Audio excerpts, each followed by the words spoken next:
Saham-saham perusahaan batubara labanya di tahun 2023 ini mengalami drop yang signifikan. Nah, saya akan membahas ya saham-saham ini dan berapa potensinya yang akan mereka bagikan dividen nanti saat RUPS. Apakah masih menarik dan worth it untuk dikoleksi?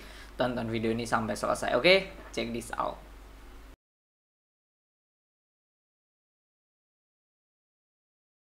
Oke, saya dapat ini dari Emiten News ya. Ini dari Instagram Emiten News di mana drop signifikan laba bersih 4 pentolan batubara sisa segini.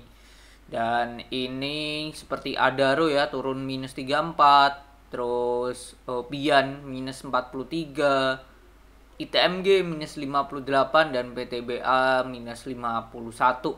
Kalau untuk PTBA sudah sempat kita bahas di YouTube di channel, silahkan dicari saja di mana ini. Oke, video yang mana ya? Nah, ini laba PTBA dan juga potensi dividennya juga sudah saya bahas. Nanti di akhir juga saya taruh linknya. Ini sudah saya bahas, jadi kita akan membahas ya potensi dividen dari Adaro, Bian, dan ITMG. Dari sini ya saya melihat ada komen yang menarik di sini adalah dari ini, dimana PTBA angkatan COVID 1800 mah nyimak aja udah kenyang dari dividen. Ya betul, dan sempat kita bahas dimana memang batubara itu sudah ya party is over lah ya. Party is over, dan saat COVID 2020, nah ini angkatan bawah harga 2000 ya, bahkan ya ini kenyang banget ya. Kenyang banget, dapat dividen berapa kali itu. Itu sih, itu udah ibaratnya uangnya udah kembali dari dividen gitu. Apalagi di 2022, wah itu gede banget dan tidak usah dijual sahamnya. Dan tiap tahun akan dapat dividen kalau perusahaannya mendapatkan keuntungan. Tapi potensinya dapat keuntungan akan besar sih batubara.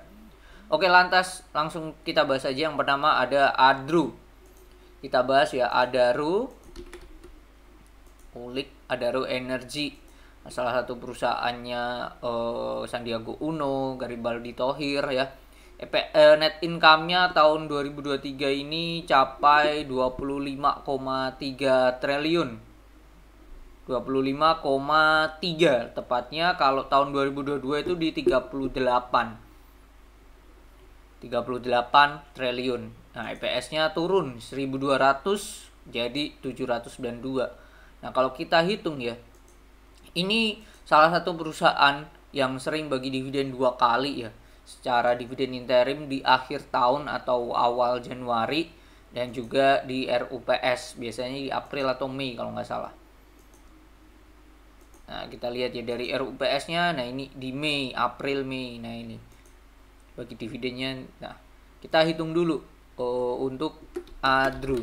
Oke, dividen 2022 sama dividen 2021 kita mau hitung ya secara historikalnya berapa, dan proyeksinya kita bisa tahu dividen 2023 itu berapa.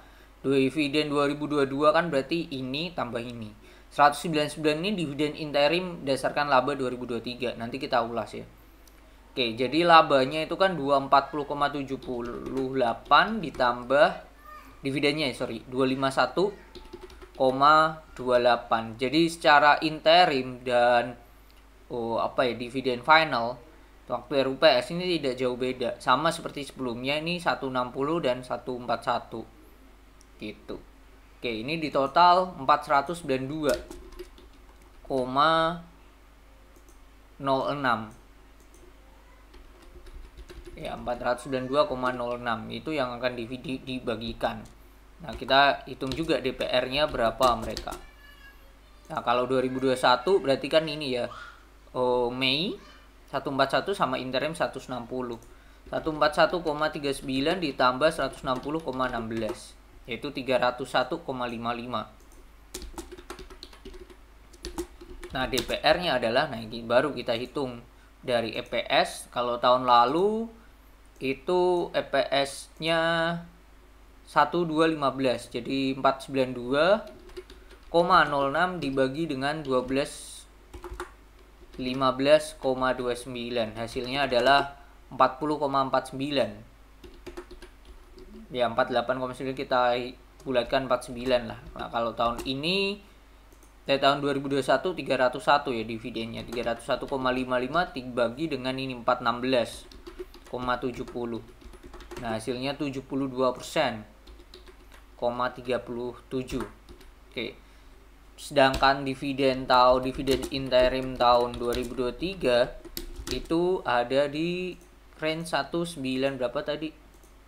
199,98 per lembarnya. Nah, ini ya. Sekian. Nah, lantas dividen totalnya berapa? Nah, kalau kita hitung pakai DPR let's say kalau sebelumnya tahun lalu barusan 40. Cuman ini karena kalau nggak salah ekspansi ke energi terbarukan. Nah, kita pakai asumsi 40% sampai 60%. Nah, ini dapat berapa? Asumsi DPR-nya 40% sama DPR 60%. Oke, asumsi pakai 40%. Jadi dari laba ini, laba 792,29 kali 40%, 0,4. Hasilnya 316. Totalnya ya, 316,916. Ini total. Kalau 60% jadi 0,6 dikali dengan 792,29. Hasilnya 475,374. Nah, saat RUPS ini aja.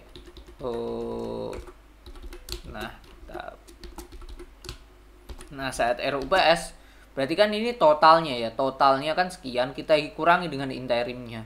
Kalau yang 475 kita kurangi dengan interim itu 199,98, mereka akan bagikan dividen finalnya 275,394.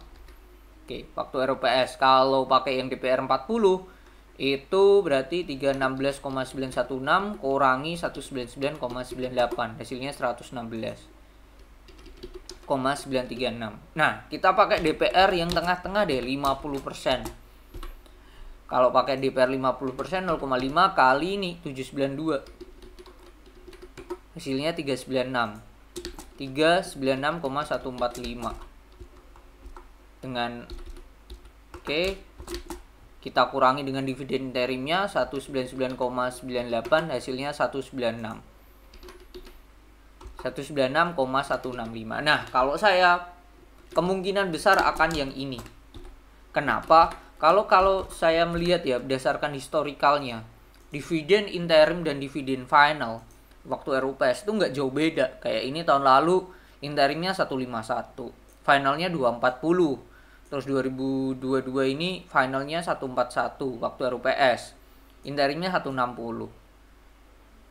Dan juga ini 165, terus interimnya 44. Jadi interim akan lebih tinggi. Nah, kalau asumsi itu terjadi ya kemungkinan besar ini DPR-nya akan 50%. Kalau DPR-nya 50% ya dia akan bagi dividen sekian.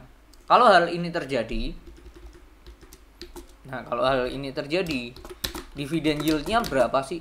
Nah, kita pakai asumsi harga sekarang saat saya take ini tanggal 15 Maret 2024 jam setengah 11 kurang 5 menit.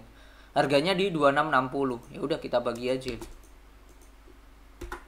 Dimana 196, 196,165 kita bagi dengan 2660. Hasilnya adalah 7,37%.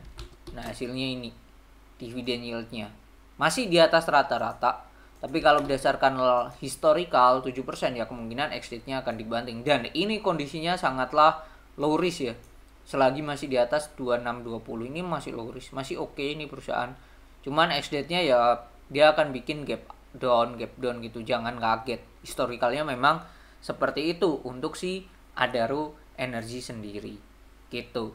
Kalau kita lihat RUPS-nya nantinya ini kan kemungkinan, ini belum rilis, kemungkinan nantinya RUPS berada di kisaran bulan April sih kalau saya lihat ya. Ya kemungkinan di April atau Mei awal. Itu sih potensi yang akan mereka akan melakukan RUPS ya, kisaran itu. Nah, itu untuk Adaro. Bagaimana dengan dividen interim, dividen total yang akan dibagikan oleh Bian dan ITMG. Nah, akan saya ulas di video selanjutnya. Oke, jadi silakan simak dan tonton video selanjutnya.